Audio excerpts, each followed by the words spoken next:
பள்ளிக்கூடத்தில் இருந்து 12வது முடித்த மாணவர்களின் பெற்றோர்களுக்கு ஒரு கடிதம் சென்றது. அன்பார்ந்த பெற்றோர்களே, உங்களுடைய பிள்ளைகளுக்கான பரீட்சை முடிவுகள் வந்துள்ளன. நீங்கள் எதிர்பார்த்த மார்க் எடுத்தும் இருக்கலாம், இல்லாமலும் இருக்கலாம். எனினும் சில விஷயங்களையும் கவனத்தில் கொள்ள வேண்டுகிறோம். பரீட்சையில் வெற்றி பெறாத மாணவர்களில் ஒரு கலைஞன் இருப்பான். அவனுக்கு கணிதம், வரலாறு மார்க் என எதுவும் தேவைப்படாது.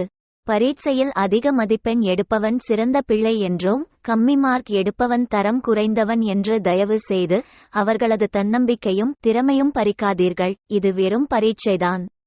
வாழ்க்கையில் வெற்றி பெற இதைவிட பெரிய சவால்கள் நிறைய உள்ளன. நீ பரீட்சையில் எடுக்கும் மார்க்கை வைத்து என் அன்பு குறைவதில்லை என்று சொல்லி பாருங்கள். பரீட்சையில் வெல்லாத உங்கள் பிள்ளை ஒரு நாள் உலகை வெல்வான். மதிப்பெண் என்பது வெறும் எண்தான் என்பதை நினைவில் கொள்ளுங்கள். இந்த கடிதம் படிக்கும் மாணவர்களுக்கே பொருந்தும். பெற்றோர்களை ஏமாற்றி ஊர் சுற்றும்